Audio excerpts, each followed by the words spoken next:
नमस्कार मित्रों, एक बार पुनः आपका स्वागत एवं हृदय से अभिनंदन हिंदी द बेस्ट चैनल में। मित्रों, आज यूपीएससी का प्रैक्टिस सेट नंबर 9 है आपके सामने और आज का प्रैक्टिस सेट थोड़ा सा लंबा होने वाला है, तो आपसे रिक्वेस्ट है कि आप एक कॉपी और नोटबुक लेकर बैठ जाइए। हो सकता है बीच में कुछ नोट्स करने से जो है आपकी तैयारी में धार आ जाए। तो आइए मित्रों, शुरू करते हैं प्रश्न संख्या 1 पर। 30 जनवरी 2021 को केंद्रीय वित्त एवं कारपोरेट कार्य मंत्री निर्मला सीतारमण ने संसद में आर्थिक समीक्षा 2020-21 पेश किया। इसके अनुसार वित्त वर्ष 2021-22 में भारत की वास्तविक जीडीपी की विकास दर कितने प्रतिशत रहेगी? 4 ऑप्शन आपके पास हैं।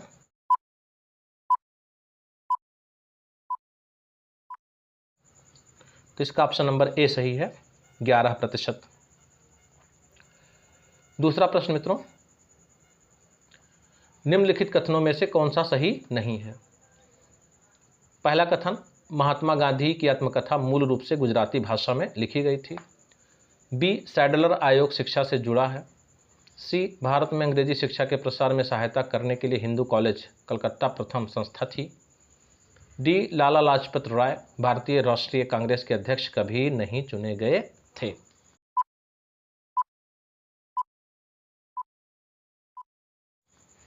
तो इसका ऑप्शन डी है मित्रों, डी ही गलत है, बाकी सारे सही हैं। आइए देखते हैं प्रश्न नंबर 3। 1 दिसंबर 2020 को संयुक्त राष्ट्र विकास कार्यक्रम यूएनडीपी द्वारा जारी मानव विकास सूचकांक, जिसको अंग्रेजी में कहेंगे ह्यूमन डेवलपमेंट इंडेक्स, 2020 में भारत को कौन सा स्थान प्राप्त हुआ है? ऑप्शन 129वां, बी 141वां, सी 131वां और डी 126वां।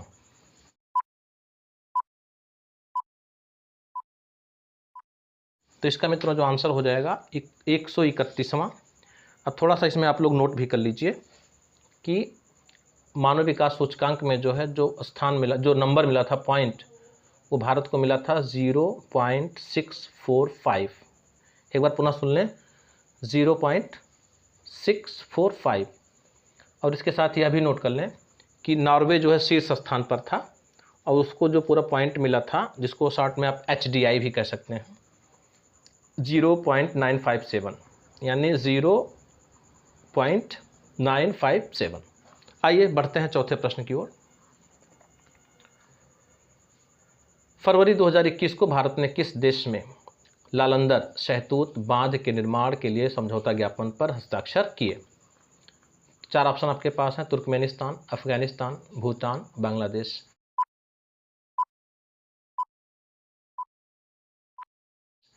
तो इसका जो आंसर हो जाएगा अफगानिस्तान, ऑप्शन बी सही है। इसके बारे में थोड़ा सा और जान लेते हैं मित्रों कि ये जो है समझौता किया गया था 9 फरवरी 2021 को।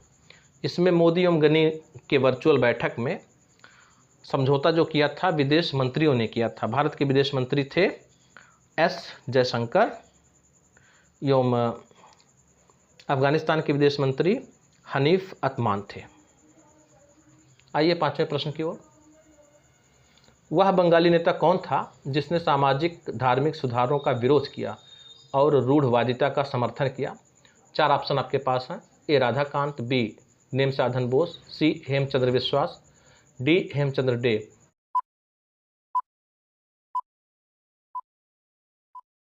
तो इसका ऑप्शन करेक्ट हो जाएगा ए राधाकांत देव। और यह भी जान लीजिए कि 1830 में इन्होंने धर्म सभा की स्थापना की थी। 1830 में धर्म सभा की स्थापना की थी, उसी के माध्यम से इन्होंने विरोध किया था। आइए बढ़ते हैं छठे प्रश्न की ओर। निम्नलिखित में से कौन तमिल रामायण या रामावतारम का लेखक था? 4 ऑप्शन के पास हैं, कंबन, कुट्टन, नन्नय और टिक्कड़।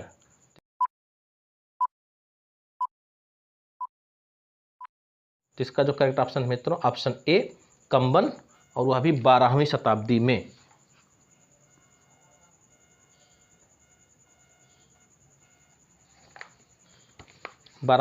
में।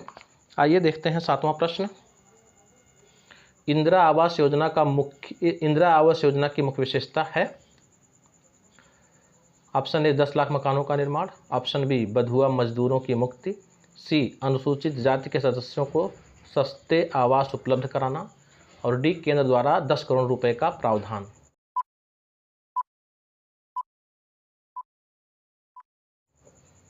तो इसका जो करेक्ट आंसर हो जाएगा मित्रों ऑप्शन सी। इसके बारे में थोड़ा सा और जान लेते हैं। यह योजना जो शुरू की गई थी 1985-86 में।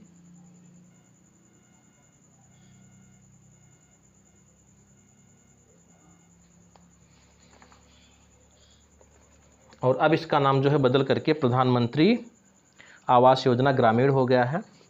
इसको शॉर्टकट में हम लिख देंगे PMAYG। आइए देखते हैं 8वां प्रश्न। जनवरी 2021 को संपन्न बैडमिंटन प्रतियोगिता योनेक्स थाईलैंड ओपन 2021 के महिला एकल वर्ग का खिताब किसने जीता? तो 4 ऑप्शन आपके पास हैं। कैरोलिना मारिन, बी ताई तुच यिंग, और सी मिशेल ली, और डी सुंगजी ह्यून।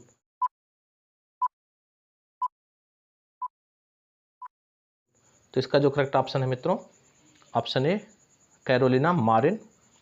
और यह जो है शुरू हुआ था 12 जनवरी से 17 जनवरी के मध्य।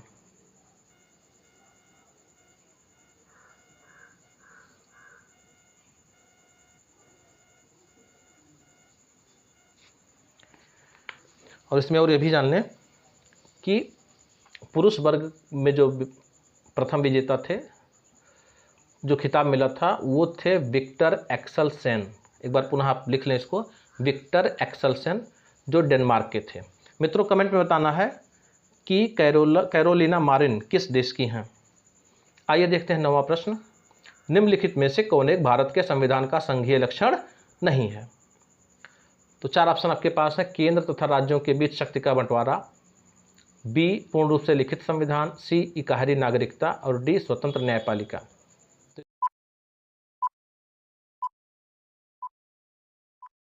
तो इसका जो करेक्ट आंसर हो जाएगा मित्रों सी इकहरी नागरिकता। हम जानते हैं कि हमारा भारतीय संविधान जो है संघात्मक भी है और एकात्मक भी है। तो संघात्मक लक्षण में आपके ऑप्शन ए, ऑप्शन बी और डी, ये तीनों जो है संघात्मक लक्षण हैं। और एकात्मक लक्षण में जो आपका आता है, इसको मित्रों नोट कर लें, राज्यपालों की राष्ट्रपति द्वारा नियुक्ति, ये एकात्मक लक्षण है। दूसरा आप इकहरी नागरिकता को लिख सकते हैं। और तीसरा समझौतों को लागू करने में संसद की शक्ति। ये सारे जो होते हैं ये एकात्मक लक्षण के रूप हैं। आइए 10वें प्रश्न की ओर। भारत के संविधान की किस अनुसूची में विभिन्न राज्यों में अनुसूचित क्षेत्रों के प्रशासन और नियंत्रण के लिए विशेष उपबंध हैं? तो ऑप्शन ए तीसरी, बी 5वीं, सी 7वीं, और डी 9वीं अनुसूची।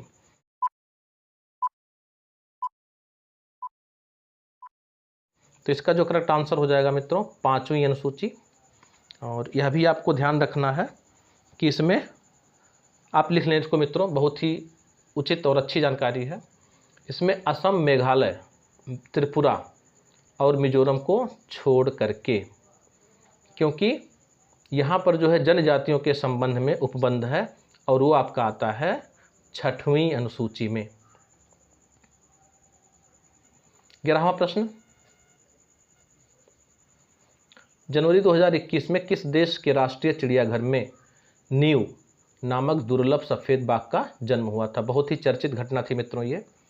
तो 4 ऑप्शन आपके पास हैं। निकारागुआ, बी पेरू, सी मैक्सिको, और डी चाइना या चीन।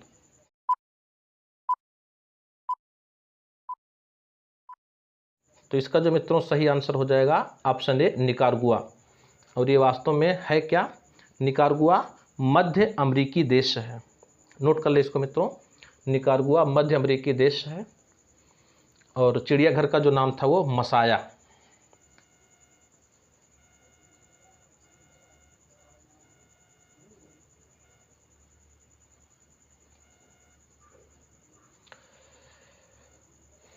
आइए 12वें प्रश्न की ओर।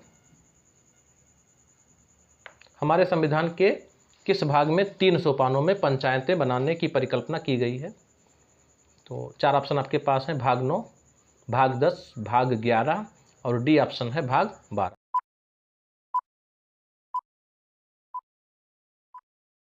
तो इसका करेक्ट ऑप्शन है ए, भाग 9। और यह भी आप जान लीजिए कब ये हुआ था, 73वें संविधान संशोधन में। आइए देखते हैं 13वां प्रश्न। किस वाद के फैसले में सर्वोच्च न्यायालय ने सर्वप्रथम घोषित किया कि उद्देशिका संविधान का हिस्सा नहीं है? तो 4 ऑप्शन आपके पास हैं, बेरूबारी, बी सज्जन सिंह, सी गोलकनाथ और डी केशवानंद भारती केस।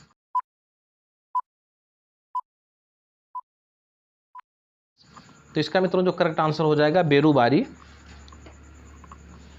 और जो आपका केशवानंद भारती केस दिया गया है, यह मित्रों बहुत ज़रूरी है प्रश्न के मतलब परीक्षा की दृष्टि से याद रखना कि जहां बेरूबारी वाद के फैसले में सर्वोच्च न्यायालय ने माना था कि उद्देशिका संविधान का हिस्सा नहीं है, वहीं जब केशवानंद भारती बनाम केरल वाद में इस आदेश को सर्वोच्च न्यायालय ने पलट दिया था और फिर उन्होंने मान लिया कि उद्देशिका संविधान का हिस्सा है। आइए 14वां प्रश्न देखते हैं। निम्नांकित राज्यों में से किसमें साइबेरियन सारस के लिए आदर्श प्राकृतिक निवास है? 4 ऑप्शन आपके पास हैं। ऑप्शन ए है राजस्थान, बी अरुणाचल प्रदेश, सी आंध्र प्रदेश और डी ओडिशा।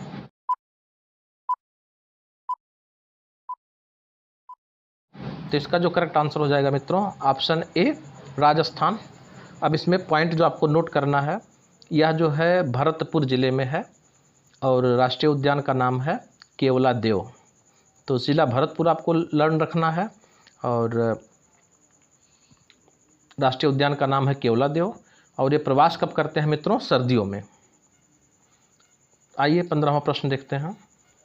निम्नलिखित में से कौन सा एक ओजोन परत की क्षीणता के लिए उत्तरदायी नहीं है? मतलब मित्रों ओजोन परत की क्षीणता का मतलब होगा कि ओजोन परत के ह्रास के लिए, ओजोन परत को नष्ट करने के लिए। तो 4 ऑप्शन आपके पास हैं। ए है प्रशीतकों में प्रयुक्त होने वाला CFC12, बी विलायक के रूप में प्रयुक्त मेथिल क्लोरोफॉर्म, सी अग्निशमन में प्रयुक्त हैलोन 1211 और डी नाइट्रस ऑक्साइड।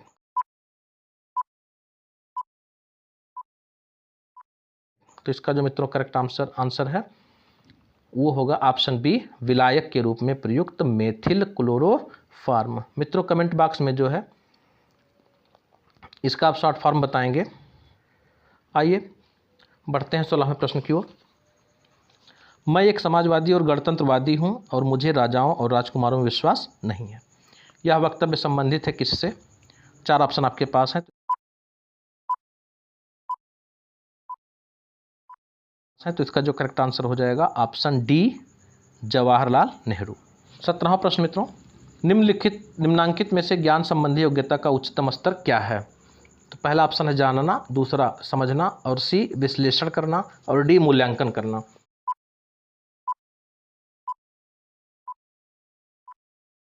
तो इसका जो करेक्ट आंसर हो जाएगा मित्रों ऑप्शन डी मूल्यांकन करना। और यह भी आप जान लें कि मूल्यांकन के द्वारा सही ढंग से योग्यता का मापन होता है। आइए 18वें प्रश्न की ओर। अर्थपूर्ण परिभाषा जिसे सोच समझकर कुछ प्रतीकों के लिए निर्दिष्ट किया जाता है कहलाता है? कोश विषयक, बी कह रहा परिशुद्धता, सी स्वनिर्मित परिभाषा और डी प्रत्यय।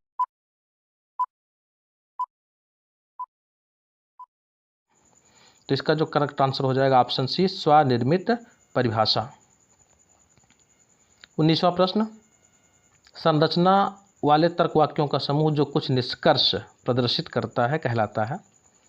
ऑप्शन ए एक निष्कर्ष, बी एक तर्क, सी एक स्पष्टीकरण और डी एक वैध तर्क।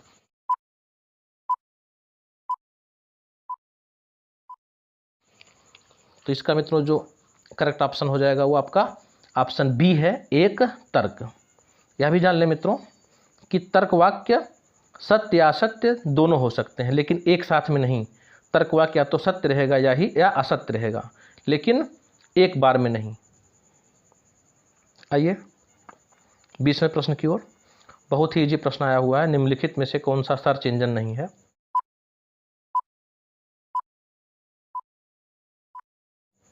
तो इसका करेक्ट आंसर हो जाएगा ऑप्शन डी, बीइंग। 21वां देखते हैं मित्रों, ए से एफ तक के प्रतीकों को निम्नलिखित में से किस में प्रयोग किया गया है? ए है द्विआधारी अंक प्रणाली, बी दशमलव अंक प्रणाली, सी षड दशमलव अंक प्रणाली और डी अष्टभुजा अंक प्रणाली। तो इसका जो करेक्ट आंसर हो जाएगा मित्रों ऑप्शन सी, षड दशमलव अंक प्रणाली। इसको मित्रों याद करने का तरीका है कि जब आप ए से एफ को अल्फ़ाबेटिक न ऑर्डर में देखते हैं तो एफ का क्रमांक पड़ता है 6, इसलिए उसी से आप षड दशमलव इसको बना सकते हैं। एफ का जो क्रमांक है वो 6 पर है, इसलिए आप इसको कर सकते हैं कि ये षड दशमलव प्रणाली में आता है। 22वां प्रश्न, मीडिया जाना जाता है प्रथम सत्ता वर्ग, बी द्वितीय सत्ता वर्ग, सी तृतीय सत्ता वर्ग और डी चतुर्थ सत्ता वर्ग।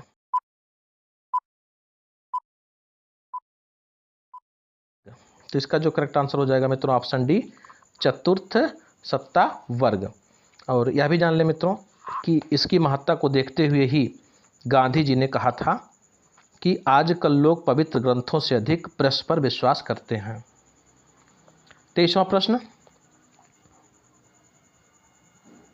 निम्नलिखित में से कौन से भौगोलिक क्षेत्र में जैव विविधता के लिए संकट हो सकते हैं?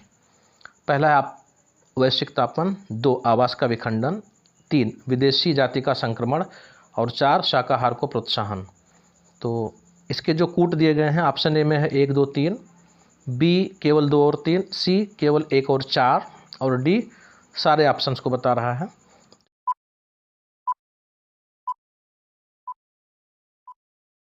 तो इसका जो करेक्ट आंसर है मित्रों ऑप्शन ए है 1, 2 और 3, यानी इसमें आपका वैश्विक तापन, आवास विखंडन और विदेशी जाति का संक्रमण ये शामिल है, लेकिन शाकाहार का प्रोत्साहन नहीं है। 24वें प्रश्न की ओर बढ़ते हैं, पारिस्थितिकीय पदछाप की माप की इकाई है। तो 4 ऑप्शन आपके पास हैं, भूमंडलीय हेक्टेयर ऑप्शन ए, बी कह रहा है नैनोमीटर, सी हॉपस क्यूबिक फुट और डी क्यूबिक टन। तो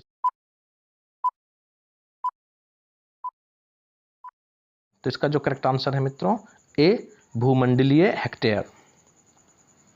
25वां प्रश्न देखते हैं मित्रों, निम्नलिखित राज्यों में से कौन सा पटकाई पहाड़ियों से संलग्न नहीं है?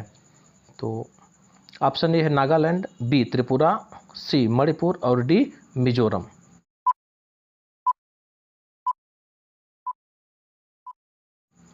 तो इसका जो करेक्ट आंसर हो जाएगा मित्रों ऑप्शन बी, त्रिपुरा। तो याद रखना है मित्रों कि पटकाई पहाड़ियों से संबंधित जो है आपका नागालैंड भी होता है, पटकाई पहाड़ियों से मिजोरम भी है और पटकाई पहाड़ियों से मणिपुर भी है, और जो त्रिपुरा है ये आपका शामिल है मिजो पहाड़ियों से।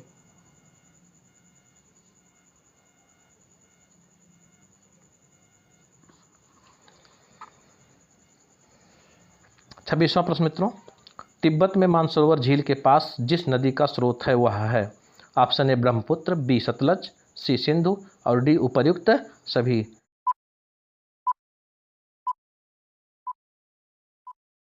तो इसका करेक्ट आंसर है मित्रों ऑप्शन डी, और ये तीनों नदियों का जो स्रोत है वो तिब्बत में मानसरोवर झील के पास से ही है।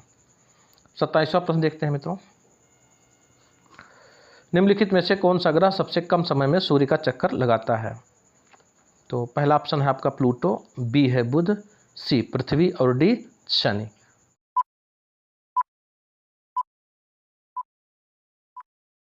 तो करेक्ट आंसर ऑप्शन है इसका मित्रों ऑप्शन बी, बुध।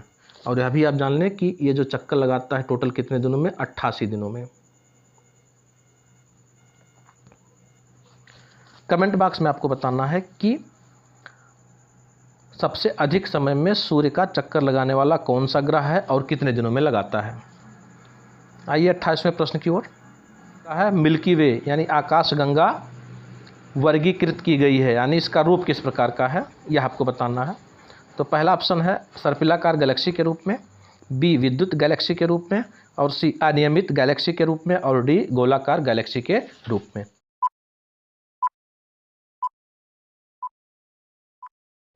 तो इसका जो आंसर हो जाएगा मित्रों सर्पिलाकार गैलेक्सी के रूप में, और यह जो है प्रमाणित कब हुआ था 2005 ईस्वी में। आइए बढ़ते हैं सेकंड लास्ट की ओर।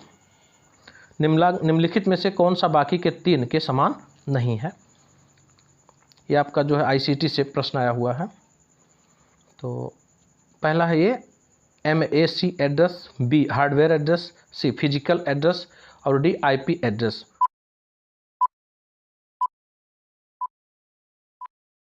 तो इसका जो करेक्ट आंसर हो जाएगा मित्रों ऑप्शन डी IP एड्रेस। आइए बढ़ते हैं तीसवें प्रश्न की ओर। निम्नांकित में से कौन सा तत्व शिक्षण को प्रभावित नहीं करता?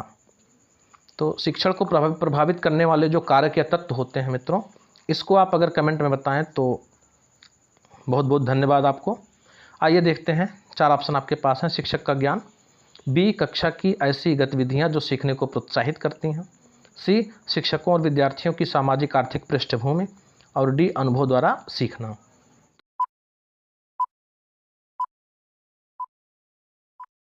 तो करेक्ट आंसर जो हो जाएगा मित्रों इसका सी शिक्षकों और विद्यार्थियों की सामाजिक आर्थिक पृष्ठभूमि।